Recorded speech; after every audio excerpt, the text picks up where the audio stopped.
Bonjour à toutes et à tous et bienvenue sur la capsule audio de la médiathèque de Toul. Ouvrez vos écoutilles spéciales Saint-Nicolas. Aujourd'hui, c'est Séverine qui vous parle. Et je partage avec vous le souvenir d'un Saint-Nicolas doux et tendre. Il s'agit de la lettre exaucée d'Elise Fischer. Mon premier souvenir de Saint-Nicolas s'est à jamais inscrit dans les méandres de ma mémoire. Je n'allais pas encore à la grande école, mais je me rappelle avoir écrit une lettre, car on lui écrivait en ce temps-là. Je crois que je savais tout juste recopier de petites phrases en lettres d'imprimerie. Ma mère m'avait fait un modèle. En suçant mon pouce de la main droite et en tenant un crayon de papier de la main gauche, je suis gauchère, j'ai dû tracer laborieusement et avec application. Cher Saint-Nicolas, j'aimerais que tu m'apportes un ours tout doux qui dormirait avec moi. Je serai toujours sage. Merci. J'ai bien été obligée de lâcher mon pouce afin de tenir ma feuille et d'écrire droit sur les lignes tracées par mon père. La lettre devait être belle, décorée. J'y ai fait des dessins, des fleurs, des marguerites surtout, et un soleil. Je voulais mettre toutes les chances de mon côté pour que Saint-Nicolas ne m'oublie pas. Mon père m'encourageait. Comment fit-il au sortir de la guerre, quand tout était encore avec ticket, pour combler le rêve d'une gamine qui espérait un bel ours? L'ours était superbe.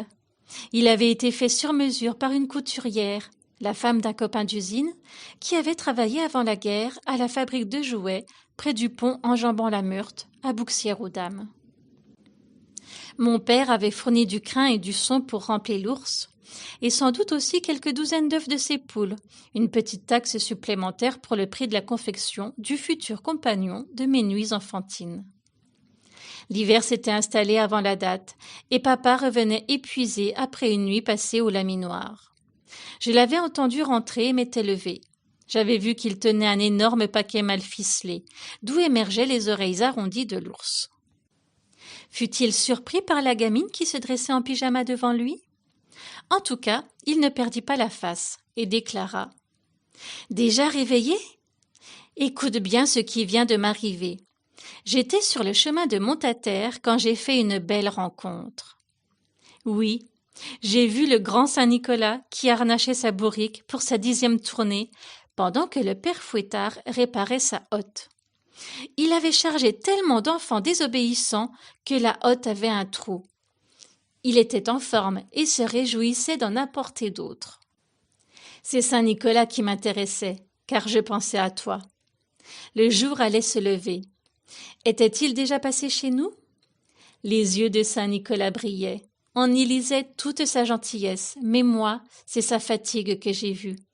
Il avait l'air épuisé, et il devait affronter la bise qui se levait, tandis que la neige commençait même à tourbillonner. J'ai proposé de l'aider. Il n'a pas dit non, il a même souri, mais a d'abord voulu vérifier qu'il avait ton cadeau. Il a regardé dans son grand livre, tu étais inscrite. Il a ajouté qu'il était heureux que je m'en charge. Il allait ainsi gagner un voyage. Il y avait de la lumière dans son regard quand il m'a parlé de ta lettre et des jolis dessins. Il sait tout de toi.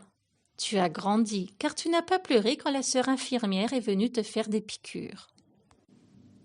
J'écoutais, admirative et tremblante, le récit de mon père. Il avait toujours en main le paquet qui m'était destiné. Le sommeil piquait mes yeux, et bien que mon père fasse durer le plaisir, j'attendais, le cœur déjà soulevé.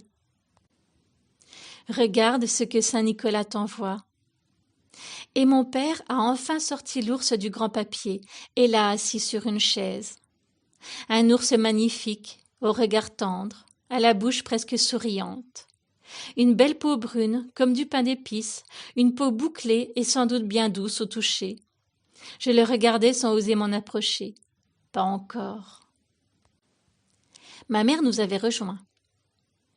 Il est peut-être trop gros? Elle en a peur, souffla papa presque déçu. Je n'en avais pas peur. Il était au contraire rassurant. Mais je devais rêver.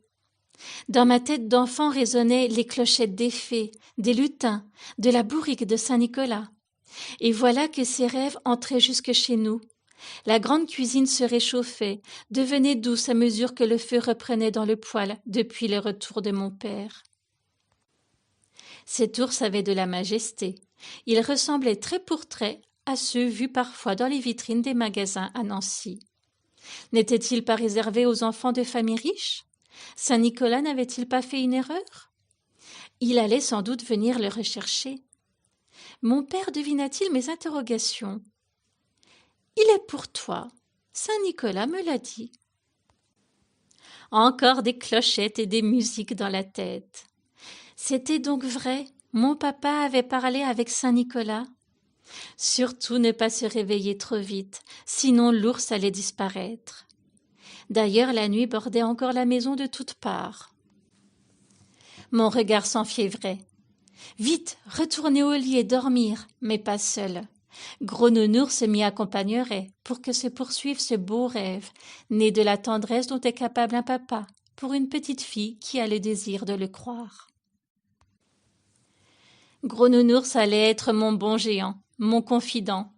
À lui je pourrais tout raconter, tout dire. Il saurait pendant de longues années, alors que je n'osais en parler à personne, qu'un jour je ferais du théâtre, mais surtout que j'écrirais des histoires que je coucherais sur les pages blanches, des livres que je commençais à imaginer quand le sommeil me désertait. Chers lecteurs, je vous souhaite une joyeuse Saint-Nicolas. À bientôt!